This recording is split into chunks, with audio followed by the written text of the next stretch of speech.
وَلَقَدْ يَسَّرْنَا الْقُرْآنَ لِلذِّكْرِ فَهَلْ مِن مُّدَّكِرٍ۔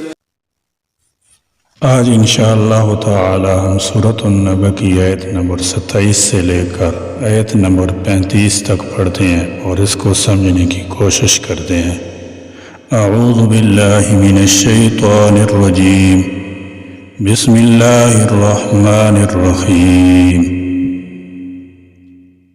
انہم كانوا لا يرجون حسابا وكذبوا بآياتنا كذابا وكل شيء أحصيناه كتابا فذوقوا فلن نزيدكم إلا عذابا إن للمتقين مفازا حدائق وأعنابا وكواعب أترابا وكأسا دهاقا لا يسمعون فيها لغوا ولا كذابا إنهم كانوا لا يرجون حسابا۔ انہم بے شک وہ ان ضمیر جمع مذکر غائب، کانو تھے، لا یرجون نہیں امید رکھتے، لا یرجون نہیں امید رکھتے، حساب کی، وَكَذَّبُوا بِآيَاتِنَا كِذَّابًا، وَكَذَّبُوا اور وہ جھٹلاتے تھے، بِآيَاتِنَا ہماری آیات کو،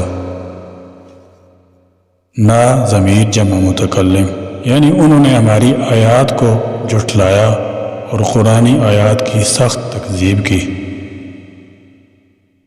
اس آیت میں فرمایا گیا ان لوگوں کو کسی حساب کتاب کا اندیشہ نہیں تھا، اس وجہ سے بالکل بے فکر اور لاپرواہ نچنت رہے اور نہایت بے دردی سے ہماری آیات کو جو اس دن سے آگاہ کرنے کے لیے سنائی گئی جھٹلاتے رہے۔ کذابا مصدر ہے جو تاکید فعل کے لیے آیا ہے، اگرچہ اس کا وزن مختلف ہے لیکن معنی میں یہ تکذیب ہی کے لیے ہے۔ تاکید کے مضمون کو ظاہر کرنے کے لیے اگر ترجمہ یوں کیجئے کہ نہایت بے دردی یا نہایت بے باکی سے جھٹلایا تو اس کا صحیح مفہوم ادا ہو جائے گا۔ وَكُلَّ شَيْءٍ أَحْصَيْنَاهُ كِتَابًا، وَكُلَّ شَيْءٍ اور ہر چیز کو، وَكُلَّ شَيْءٍ اور ہر چیز کو، وَكُلَّ شَيْءٍ اور ہر چیز کو، أَحْصَيْنَاهُ ہم نے شمار کر رکھا ہے، أَحْصَيْنَاهُ ہم نے شمار کر رکھا ہے، کتابہ کتاب میں، یعنی وہ تو اس گمان میں رہے کہ نہ کوئی حساب ہے نہ کوئی سزا، لیکن ہم نے ان کی ایک ایک بات لکھ کر شمار کر رکھی تھی۔ لکھ کر شمار کرنا پورے اہتمام کی دلیل ہے، یعنی اس میں کسی سہو و نسیان کا کوئی امکان نہیں ہے۔ فَذُوقُوا فَلَن نَّزِيدَكُمْ إِلَّا عَذَابًا، فَذُوقُوا لہذا تم چکھو، فَذُوقُوا لہذا تم چکھو، ذوقوا جمع مذکر حاضر، یعنی کفار کو کہا جائے گا اس عذاب کو چکھو، تمہاری فریاد پر سوائے عذاب میں اضافہ کی اور کچھ نہیں ملے گا۔ فَلَن نَّزِيدَكُمْ پس ہرگز نہیں ہم زیادہ دیں گے تم کو، فَلَن نَّزِيدَكُمْ پس ہرگز نہیں ہم زیادہ دیں گے تم کو، إِلَّا عَذَابًا مگر عذاب، إِلَّا عَذَابًا مگر عذاب۔ اس آیت میں فرمایا گیا کہ تم اس انجام سے بے فکر رہے لیکن یہ لو اپنے اعمال کا مزہ چکھو، ساتھ ہی مستقبل سے ان کو بالکل مایوس کر دینے کے لیے یہ آگاہی بھی سنا دی کہ اب آگے تمہارے عذاب ہی عذاب ہے، اس میں کمی بیشی کی امید نہ رکھو، اب جو تبدیلی بھی تمہارے حال میں ہوگی اس کی نوعیت عذاب میں اضافے ہی کی ہوگی۔ یہ آیت ان کفار پر شدید ترین عذاب پر دلالت کرتی ہے۔ ان للمتقین مفازا، ان للمتقین بے شک متقی لوگوں کے لیے، ان للمتقین بے شک متقی لوگوں کے لیے مفازا کامیابی ہے، مفازا کامیابی ہے۔ اس آیت میں اہل جنت کا ذکر شروع ہوتا ہے کہ متقی لوگوں کے لیے حصول جنت بہت بڑی کامیابی ہے۔ فرمایا بے شک ان لوگوں کے لیے اس دن بڑی فیروزمندی یعنی کامیابی ہے جنہوں نے روز جزا و سزا سے ڈرتی ہوئی زندگی گزاری۔ یہ حقیقت یہاں ملحوظ رہے کہ زندگی کو جادہ مستقیم پر استوار رکھنے والی چیز خوف آخرت ہی ہے۔ جس کے اندر یہ ہے وہ متقی ہے، اور جس کا سینہ اس خوف سے خالی ہے اس کے اندر شیطان اپنا مسکن بنا لیتا ہے اور وہ خدا کی نافرمانی بالکل بے خوف ہو کر کرتا ہے۔ حدائق و اعنابا، حدائق باغات ہیں، حدائق باغات ہیں، و اعنابا اور انگور ہیں، و اعنابا اور انگور ہیں۔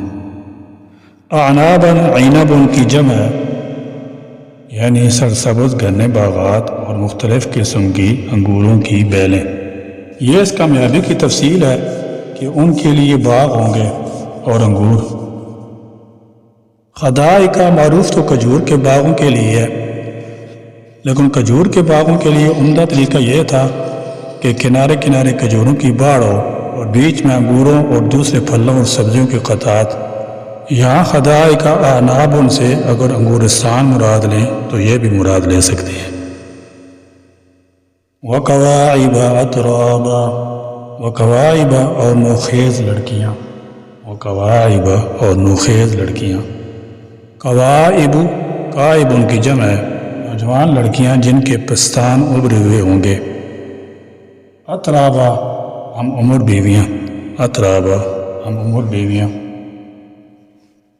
اترابا ترب ان کی جمع ہے، یعنی اہل جنت کے لیے ہم عمر عورتیں ہوں گی۔ ان کی تعریف میں فرمایا کہ یہ اٹھتی ہوئی جوانیوں والی بالکل ہم عمر ہم سن ہوں گی۔ ہم سینی آپس کی بے تکلفی، دلچسپی اور ہمتری اور ہم مذاقی کے لیے ضروری چیز ہے۔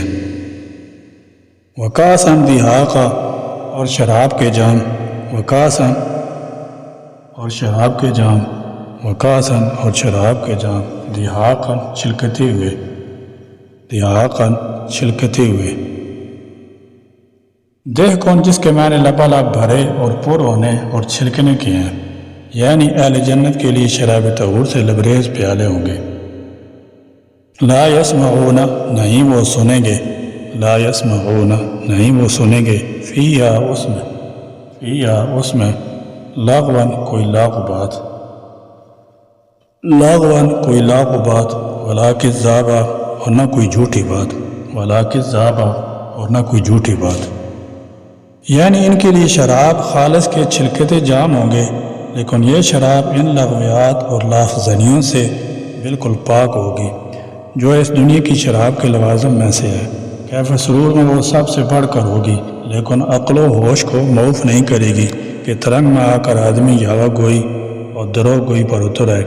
یہ امر یہاں ملحوظ رہے کہ شراب کی بدمستی میں بسا اوقات شرابی ایسی بیہودہ تہمتیں بک دیتے ہیں جو خاندانوں اور قبیلوں میں مستقل انات کا سبب بن جاتی ہیں۔ جن سوسائٹیوں میں غیرت کا احساس مردہ ہو جاتا ہے ان کے اندر تو اس طرح کی باتیں لوگ پی جاتے ہیں، لیکن اہل عرب نہایت حساس اور غیور تھے۔